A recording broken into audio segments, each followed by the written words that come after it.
მუსიკის საათი საუკეთესო დილა ერთადერთ ტალღაზე FM 102.4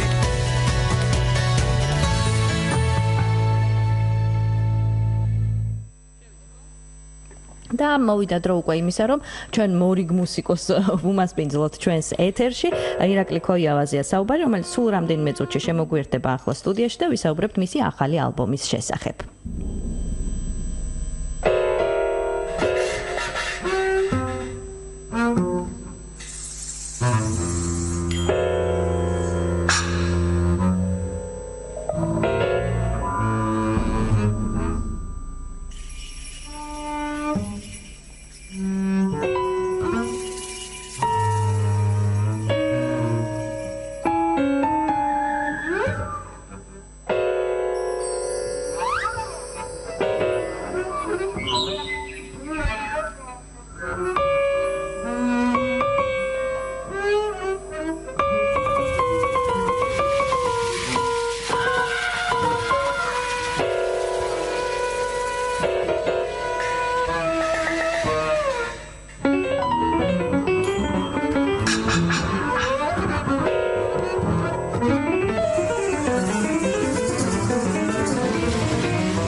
ესეთ ინოვაციურ მუსიკას ვისმენდით ეთერში და ისეთი ინსტრუმენტებით აღჭურვილია ირაკლიმ კარგად იხუბლა რომ შლავხიძემ გონია ავი ძალიან საინტერესო ინსტრუმენტებია რომლის შესახებაც ირაკლი აუცილებლად მოგვიყვება ჩვენ მივესალმებით მსმენელს და გარდა იმისა რომ სოფო გოდუაძე და ზაზა ხუციშვილი და ძალიან ბევრი მუსიკალური ინსტრუმენტი ვართ ეთერში მეგობრებო მუსიკოსი ირაკლი ქოიავა შემოგვიერთდა ძალიან დიდი მადლობა ირაკლი მომბრძანებისთვის და მადლობა იმისთვის რომ ესეთი საინტერესო ნივთებით აღგვჭურვეთ სტუდიაში.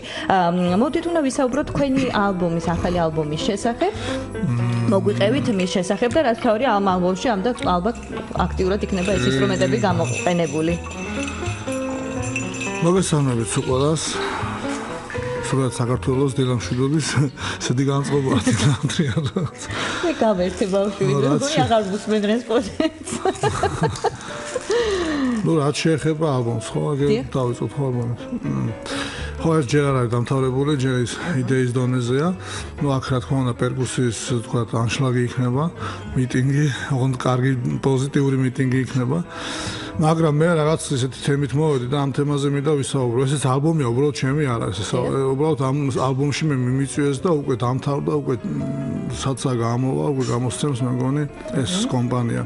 ეს არის jazzbook.com records production ეს იმყოფება პარიზში, საფრანგეთში ქალაქ პარიზში. აი ამ კომპანიამ მიმიწვია, სადაც 1-10 დღით ვიყავი გამგზავრებული ახლა ხანს, 3 დღეს ჩამოვედი და უკვე მომიწია იქ კარგ მუსიკოსებთან მუშაობა. ეს პროექტი არის გლობალური, აქ ამას უკვე მოყვება თავისი, რა ვიცი, ტურნე, მთელი ესე ვთქვათ, კარგი ამბები. და რა ვიცი, ამაზე შეგვიძლია ერთი-ორი კითხვები. რა თქმა უნდა, ეს იქაური სტუდია, სადაც მუშაობ. არა, ეს არის წინა წელს, აი ახსოვთ ამას, ეს 2 წელს უკან ვიყავი ნორვეგიაში, ეს არის Rainbow Studio, ეს ოსლოშია, ეს სხვა პროექტი იყო. აქ ცოტა ესეთი სპეციფიკური მუსიკა დავუკარეთ და აქ უფრო ლირიკასთან გვაქვს შეხება უფრო ეთნო ჯაზთან და უფრო ბლუზთან და სტანდარტ ჯაზთან. საინტერესოა ის დაინტერესება, რომელიც თქვენს მიმართ გაჩნდა ამ სტუდიის მიმართ. მოგვიყევით რა მხრივ არის საინტერესო თქვენი მხრიდანაც მასთან თანამშრომლობა. არის პიანისტი შაინ ნოვრასლი აზერბაიჯანელი, მე მგონი თქვენ იცით, მოგზაურობთ ის ხალხშია დადიდით ბაქოში. ძალიან მომწონს ეს ქალაქი და იმდენად ბევრი მუსიკოსი ყავს ამ ქალაქს, მართლა დაწყებული. ჯაზის სერიოზული ტრადიცია არის ძალიან. გავისენებთ ახლა არის ბაბაევს და ვაგებ მუსტაფაზადეს იმით იწყება ხო რა არა მაგათ ისტორია როგორც ჩვენთან სიტყვაზე რა ვიცი ქონაშვილი და კიდე მრავალ სიტყვათ ისტორიული ხო რა შეეხება მუსიკოს შაინ ნოვრასლი პიანისტი რომელიც არის აზერბაიჯანელი ბაქოდან მიმიწვია ამ პიროვნებამ მოვეწონე ძალიან შეეხამა ეს ჩემი პერკუსია და ჩემი სპეციფიკური ინსტრუმენტი მის კომპოზიციებზე ზოგადად პიანინოს როიალს და რაც რეპეტიციები არაფერი უბრალოდ მქონდა მიწერ-მოწერა Facebook-ით და Skype-ით რაღაც იდეის დონეზე ვიყავი ჩამოყალიბებული ნუ გავეცანი მის შემოქმედებას YouTube-ის მეშვეობით და უკვე ჩავედი და შევიკრიბეთ ეს იყო ყველაზე ისეთი ძალიან საინტერესო მომენტი არავინ არაფერი არ იცით რა უნდა ჩავწეროთ პროდიუსერი გვეუბნება you have just free day და ეს ჩვენ მოვასწროთ სამ დღეში იქ ეგეთი სისტემა ალბათ თავის პირველად შევეჯახე ეს სისტემას გლების ზიან და აკეთებენ უცებ პროდუქციას რასაც მე ბიზნესი მოყვება და ფული კეთდება ნუ ეს არის რა ბიზნესია ხო აქ უკვე რაღაც მუსიკას უფრო მეტი შანსი ეძლევა და ყურადღება რა თქმა უნდა და იქ ბაზარი უფრო ფართოა საფრანგეთსა ზოგადად ევროპაში ჩვენთან ეს სამწუხაროდ ეს ნუ გამოს კომენტარს არ გავაკეთებ და იმედია ჩვენც გვექნება ეს სისტემა აქ და რა ვიცი გავაკეთეთ ეს კომპოზიციები ეს თქვა შაინ ნოვრასის ქონა კონკრეტული მონახაზები ამაზე ვიჭიქით უკვე ერთი დღე წინასწარი შემუშავებთ ანუ რეპეტიციით ნომრებში ვიჭიქით სიტყვიერი ტელეფონები და სიტყვიერი რეპეტიცია ქონდა შემდგომ მეორე დღეს უკვე დავჭიქით სტუდიაში და ნელ-ნელა შევუდექით საქმეს იქ იყო ხუთი მუსიკოსი დაწყებული ანდრე ციცარელი ეს დრამერი არის საფრანგეთიდან ისე წამოშვები იტალიელი ეს მუშაობდა მაიქ სტერნ რა ვიცი ჩიკორეა მაკლაფლინი არის ვიკიპედიაში შეგეძლოთ ნახოთ ძალიან ისეთი ნოვაციური და ჩამოყალიბებული 75 წლამდე მიკაკუნებული დრამერი წარმოიდგინეთ ისეთ რითმებს მიკრავდა და ისეთ იმას აკმნიდა სფეროს ეს იყო საოცრება. იქ კონტრაბასისტი აჰმად ჯამალის 30 წლიანი გამოცდილებით ჯაიმს კამაკ, შაინ ნოვრასლი პიანო, მე პერკუსია ერგლ ხოიავა და ყავდა დიდიარ ლოკვუდ. მე ვიოლინე რიჩარდ გალიანოსთან უკრავდა საქართველოში სხვადასხვა ოპერაში მახსოვს მის კონცერტს დავესწარი უსმენდი და მე გადის დრო და შენ მასთან ალბომს წერს წარმოიდგინე ეს არის მოულოდნელობების სავსე მუსიკოსის ცხოვრება ნამდვილად. იქიდან გამომდინარე რომ სპეციფიკურია ძალიან ეს ინსტრუმენტები, რა თქმა უნდა სპეციფიკური გამოდის მუსიკაც, რომელსაც შეიძლება ყველამ ვერ მოусმინოს. აი ამ შემთხვევაში როგორ ხდება რომ ეს ფართო მასისთვის იყოს საინტერესო თქვენი მუსიკა? ვერ მოხდება პირდაპირ. რაც არ უნდა ეცადო? არა, ნუ სპეციფიკურ მუსიკას ეხლა ჯაზი არ არის ესეთი მუსიკა, რომელსაც თქვა ფართო მასები უსმენს თემსოფლიოზე. უკვე საფუძველში არ არის ასე რა.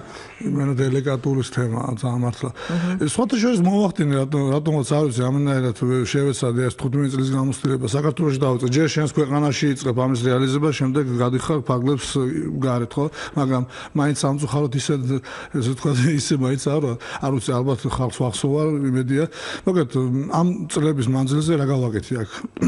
თუმანიშვილის თეატრში მქონდა ესე თქვა კარგი შანსი ეს გამოვიყენე.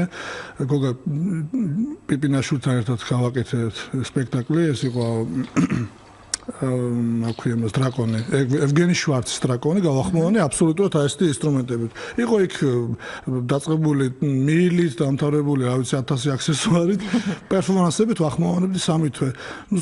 ამის მერე იყო შემოთავაზება გარემოს დაცვის სამინისტროსგან გავაკეთეთ კლიპი, ისიც რაღაც ბუნების ფარგლებისთვის, რაღაც უფრო საუნდზე იყო მუშაობა. რა არის ის ძალიან სპეციფიურია, კი, მესმის, მაგრამ იმდენად ბევრჯერ შეგვიძლია გამოვიყენოთ ეს ინსტრუმენტები, იმდენად დადებითად, იმდენად რა ვიცი, ანიმაციურად და ესე ვთქვათ, თერაპიულადაც შეგვიძლია შევეხოთ, ან თერაპია ჩავატაროთ ამით, ეს არის ძალიან აუცილებლად საჭირო ყველა მუსიკოსისთვის, რა ვიცი. და მე მინდა რომ ვისაუბროთ აი ამ ინსტრუმენტების შესახებ, რომლებიც თავიანთი ჟღერადობით თავს წარმომადგენინებენ პირადად მე უკაცრიელ კუნძულზე, ესეთი ეგზოტიკური არის თითოეული მათგანი თუ შეიძლება მოგვიყვეთ მეტნაკლებად რა თქმა უნდა ამ ინსტრუმენტების მნიშვნელობაზე და ისტორიაზე. მიზანმიმართულად იძენდით თუ უბრალოდ აი რაღაც შეგხვდებათ მოგეწოდება ჟღერადობა როგორ ხდება ამ კოლექციის გაკეთება? კი, გეთახმები. ესე იგი, ამ პროექტისთვის მიზანმიმართულად შევიძინე ეს ინსტრუმენტი. რომელიც ყველაზე მეტად მომეწონა. შევიძინე ორივე შეიკერი, ეს არის აფრიკული შეიკერები, სუფთა შეიკერი, მარაკას კიდე სხვა ინსტრუმენტია. და ეს კაკლები და ეს ინდონეზიური ნიგოზი თუ რაღაც. აბლები. ეს ავაწი, ანუ იყო ბევრი სხვადასხვა და დავშალე ესე ერთად რაღაც უფრო მასა გახდა. ცირა არის მიზანმიმართულად რაღაც ინსტრუმენტს აქვს დატვირთვა, რა თქმა უნდა, მაგრამ რაღაც ინსტრუმენტი შეძენილია. ზოგი ახლა მე მაქვს სახში აქ ახსოვთ, ჩემი handmade ხელით ნაკეთებია. ზოგი კიდე უბრალოდ შეიძლება ამ ქონეს იმ მომენტში ინსტრუმენტი და დაუშვათ რაღაც მოძებნა, ეს არის პერკუსია ხდებით, ეს არის რითმი. იმდანაც დიდარი აქაც გაქვთ ისეთი რაღაც დეტალები, რასაც შეგიძლია შეეხო და მოგცეს ბგერა. ეს არ არის პრობლემა. ალბათ თავის დროზე ლუდის კილაში ბრინჯის ჩაგიყრით. კი, კაცო, ბრინჯის აი გამიცდე და უნდა ვცადო, მაგას გავაკეთე. ეგ მაგარი იდეა შემოთავაზე. როცა არ იყო რასიზავ. და შეეკერა თუ გადააქცეს. აი ლუდის კილას გავს თითქოს ინსტრუმენტი, რომელიც მე შეიძლება ამოატრიალო და ასაფეთქებელსაც კი გავს და ესეც გამოძრავე. აი როგორი ხმა. რაღაც ჭექაქუხილი, ავსტრალიის მზეს არაფერი ხმა არ გამოსცემს, უჭექაქუხილი და წვიმა რომ აქ აგეთ. კიდევ ერთხელ ვიტყვი, ეს ინსტრუმენტები, ეს არის პერკუსიის შემადგენელი ოჯახი, რითაც შეგიძლია შექმნა ძალიან აი არ ვიცი რა, დიდი, ასე ვთქვათ, სფერო და მუსიკაში. ყველანაირი ჟანრი გამოიყენებ რა. ეს არის თქვენს მიერ ხელით შექმნილი ინსტრუმენტები და რასაც არა, ზოგი შეძენილია. ანუ ეს ტრადიციული ინსტრუმენტები არის, კი, რა თქმა უნდა, კი. ამას ფერზე ვიყენებთ, ანუ როგორც აქცენტს, რიტმს, ახლა დრამერი უფრო მიხვდება მაგას. იქ შეიკეთეთ კიდე მივცემთ, ასე ვთქვათ, რიტმს რა და ამით აქცენტს ვაკეთებ. ეგ არის განახილვა. მართალობა მაინლი უკვე ამოვიკითხე. კი, ეს გერმანული კომპანია რეკლამას. ძალიან მაგარი კომპანია. ამაში უნდა გადაიხადო ფული. ჯემეს მენის მაგდა რა ვიცი მედი. ირაკლი, რამე შესაძლებელია რომ სიცოცხლად შევასრულოთ ახლა ამ ინსტრუმენტების დახმარებით? პატარა წუთიანს, 2 წუთიანს, ან წუთიანს. კი, შეიძლება. კი, რა ეს. მოვასმენინოთ ჩვენს მენელს როგორ ჟღერს, აი უკვე ცოცხლად ეს ყველაფერი. ერთ როდესაც ჩანაწერს ვიხილავთ, მაგრამ მეორე როდესაც ცოცხლად მოვისმენთ. კი, საინტერესო იქნება. აბა მე მზადებ. იქნება ცოტა ქართული, ცოტა აფრიკული, ცოტა მიქსი ხო, მაინც ქართველები. აი თქვენ ინსტრუმენტს ანამ ხელთ იპყრობთ, მე მსმენელს ვინც ახლა შემოგვერთა გეტყვით რომ ჩვენი სტუმარი გახავთ მუსიკოსი ირაკლი ქოიავა და ჩვენ ახლა ცოცხალი შესრულებით ან უცნაური და საინტერესო ინსტრუმენტებით მოვისმენთ პატარა კომპოზიციას. აი როგორი კალათები გვაქვს კიდე ჟღერადობით. შეგვიძლია კი ბატონო, მანამდე რაიმე ცირეთი ხარი თხოვოთ ხმის რეჟისორს გააჟღეროს ეთერში. კი ბატონო, რომ ირაკლი მოემზადოს.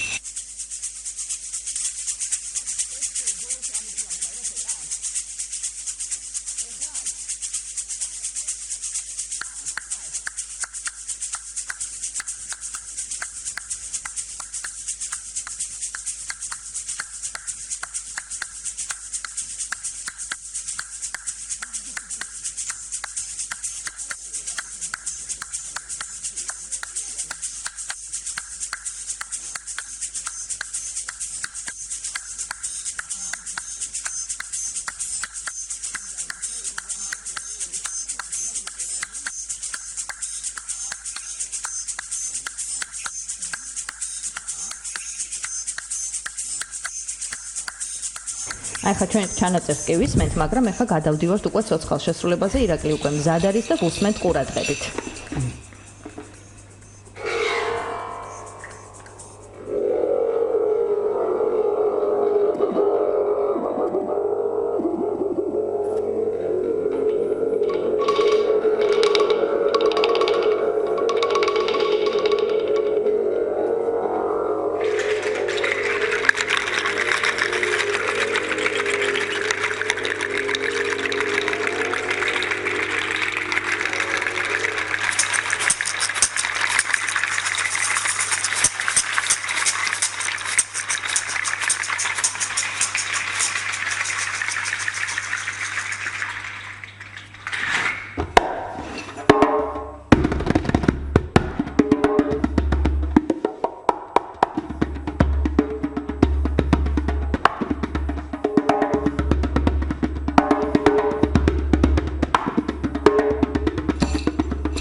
ბრავო, აი რა მაგარია, რაღაცა ყოველთვის განსხვავებული მოსმენა, ყურება, რაც თავარია და აი კიდე ერთხელ ვიგრძენი ამ რიტმით, როგორ ძალიან მენდომებოდა საქართველოში რომ არ დაუბადებულიყავი აფრიკაში, სადაც ესეთი საოცარი რიტმები და რითმებია და ასე შემდეგ. პარასკევა იქნებოდი. ვიქნებ დიდი სიამოვნებით პარასკევა იქნებოდი, რატომაც არა. არაჩვეულებრივი იყო, დიდი მადლობა ირაკლი და მე პირადად დიდი სიამოვნებით ნამდვილად მოვიდოდი იმისთვის რომ აი ეს რაღაცნაირი ეგზოტიკური საკუთარ თავშიც მეპოვა რიტმი.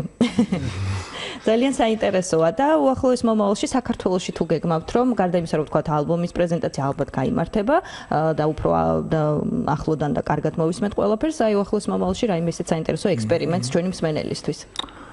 აი ჯერჯერობით ავიც, იმიტომ რომ ხა განრიგი მაქვს ესეთი გაწერილი საბედნიეროდ რაღაცები ხდება ხოლმე და ძალიან მიხარია. იყო პარიზი, ამას მოყვება უკვე ამ ალბომის საერთაშორისო ალბომის პრეზენტაცია, რა თქმა უნდა, ჯერ პარიზში იქნება, მე აზერბაიჯანში, მე პიანისტი, ავტორი აზერბაიჯანელია, ბაქო.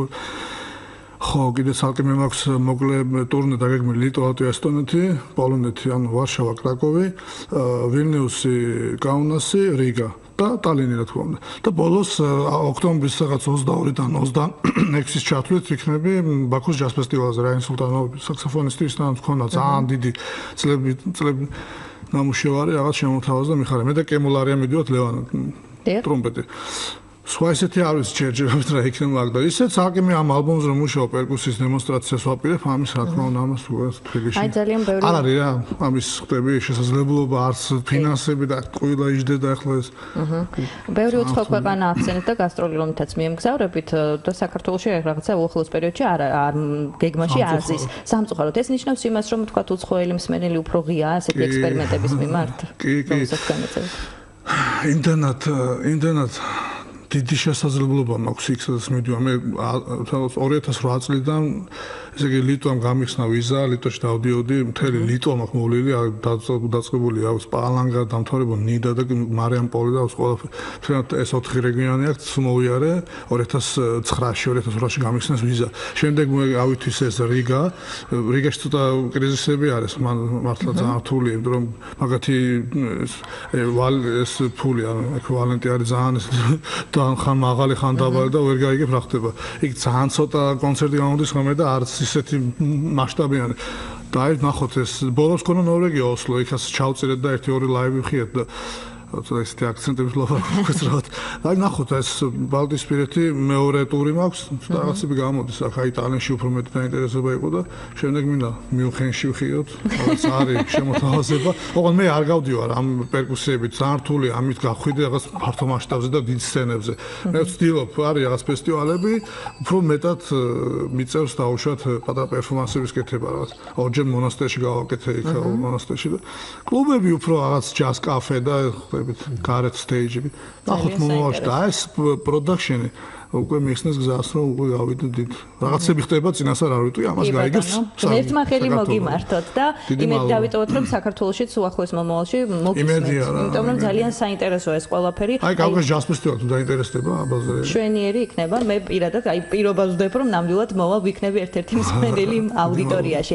ირაკლი ქოიავა მუსიკოსი გახდა ჩვენთან სტუდიაში სტუმრად. ჩვენ დავტოვებთ მისი შესრულებით კიდევ ერთ კომპოზიციას Touched by Nature 2014 წელს Nature უკაცრავად 2014 წელს შეიქმნა. ეს GIZ კომპანია. ძალიან დამეხმარა მაგ კომპანიას ხოდაში. ასე რომ აი ესე გარემოსაც ვიცავთ კარგი და საინტერესო მუსიკით. დიდი მადლობა სტუმრობისთვის, წარმატებას გისურვებთ. ძალიან საინტერესო იყო ეს ყველაფერი. ნამდვილად და კიდევ ბევრჯერ გელოდებით ჩვენთან სტუდიაში რომ ესეთ საინტერესო მუსიკა მოვისმინოთ. მსმენელსაც ცოტა ხნით ვემშვიდობებით და ვუტოვებთ კომპოზიციას FM 104-ზე.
კარგად დაწყებული დილა, კარგი დღის საწინდარია.